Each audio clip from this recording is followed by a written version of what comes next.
We just got to witness Bash in Berlin last weekend, but the WWE is giving us no time to recoup because we already need to start looking forward to Bad Blood. I mean, seriously, this PLE is only 1 month away, so I just want to come on here and give you guys my opinions on what I could see on the match card. And that is exactly what I'm here to do today. I'm going to give you guys these 6 matches that I realistically could see on this card. To start it off, I have a match that unfortunately none of us are really going to be all too excited about, and that is Cody Rhodes versus Solo Sikoa versus Kevin Owens for the WWE title. And if you guys got to watch the Friday Night SmackDown before Bash in Berlin, you saw that Solo Sikoa is next in line to get a shot at Cody Rhodes, and I don't necessarily know why. You know, we just saw this at SummerSlam, but I don't think that WWE is just going to do a 1-to-1 rematch. I think that they're going to throw Kevin in here to kind of spice it up just a little bit, which I think we can all agree Cody versus Kevin was actually a fairly good match, and it surpassed all of my expectations for it, but that doesn't mean that I want to see Cody versus Kevin and throw Solo in there. It's just not going to pique my interest. But I mean, if they elaborate on the Kevin Owens story and kind of keep on hinting at him turning heel,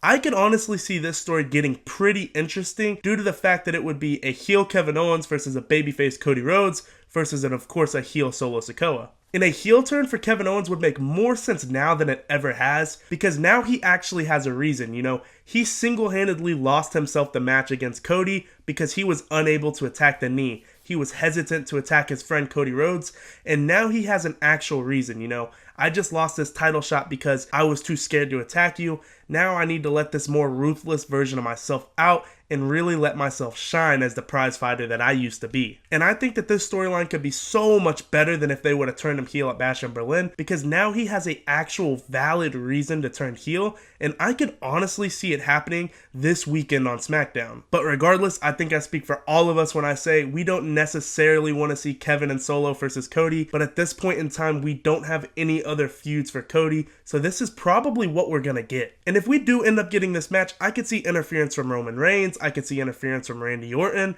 I could see a bunch of things happening, so it's not like this match would be completely useless, but yeah, it still kind of is a remake of the SummerSlam match and the Bash in Berlin match, just kind of combining them, so I do think that this would be lazy, but like I said, they really have no other options. To move on from that, this next match I want to talk about is a feud that I personally would love to see, and that is Jey Uso versus Bron Breakker for the Intercontinental Championship. And the WWE has already planted the seeds for this feud because we have Jey Uso in that IC title tournament right now, so I do think that this match is going to end up happening.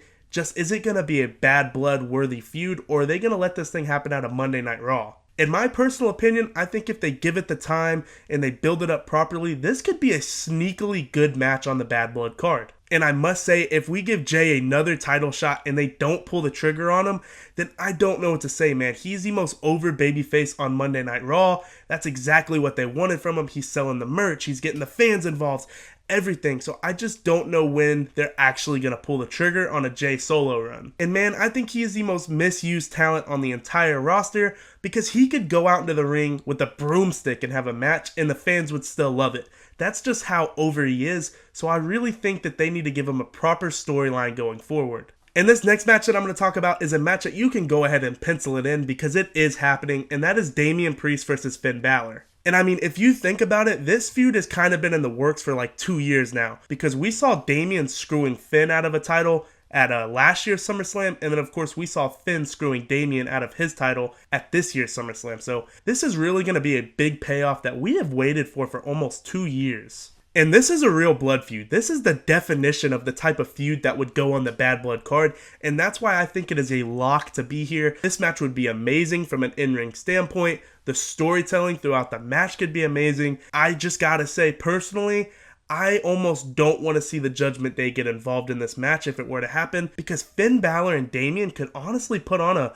4 to 5 star masterclass if they just no interferences, nobody coming in here and slowing down the match. Just let these two cook and it will be phenomenal. And my only question for this is, after Damian inevitably beats Finn in this match, I wonder where their direction is going to be with Damian Priest moving forward, because he is a now main event ready talent. You know, we just saw him have an amazing title run, so I just wonder where they're going to push him going forward. And we can move on from that match quickly because this next match somewhat goes hand in hand with the Damian and Finn feud, and that is Liv Morgan versus Rhea Ripley for the Women's World title. And just like Damian and Finn, you can go ahead and pencil this one in as well because it is happening, and it is happening at Bad Blood. And I gotta say, I am at an all-time high on how I'm feeling about Rhea Ripley and Liv Morgan, because they both just put on a masterclass at Bash in Berlin in that mixed tag team match. We saw Liv Morgan pulling out moves that I don't think we have ever seen her use before, and so this match is gonna be a banger. And I know a lot of people are critical about Liv in the ring,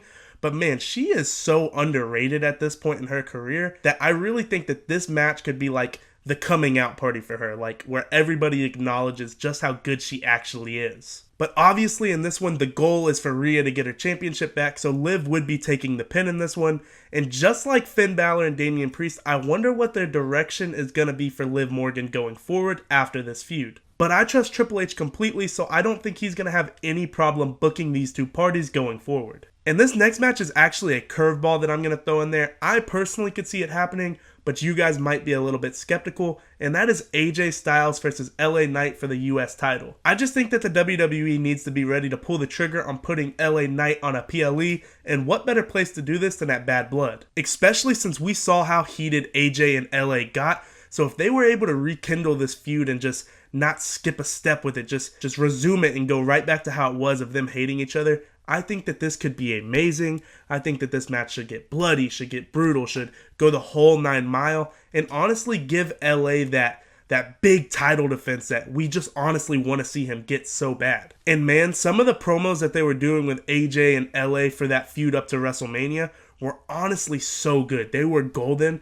So if we can just get some of that magic back, this feud is going to just slap. It's going to rekindle perfectly, and it's all going to be a great payoff at Bad Blood this year. And obviously in this one, LA is going to retain that belt, but I still think that this feud is worth revisiting because honestly it was so good, and I just want to see a third iteration of their match. And to move on from that, I have the main event, which at least I hope is going to be the main event of this PLE, and that is Drew McIntyre versus CM Punk in a Hell in a Cell match. And I know that we just saw Punk say, hey, I'm done with Drew McIntyre. I'm moving on to the world title scene. You know, I'm done with Drew. I just beat him. But that is a load of BS. Me and you both know that. Tonight on Monday Night Raw, I would not be surprised if Punk is out there cutting a promo and Drew comes and attack him to somewhat rekindle that feud. Because lock it in, this feud is not over. You and I both know it's not. You know, they're going to build this thing up until Bad Blood, and I think the WWE would be out of their mind if they don't put this in a Hell in a Cell match, because this is the definition of a real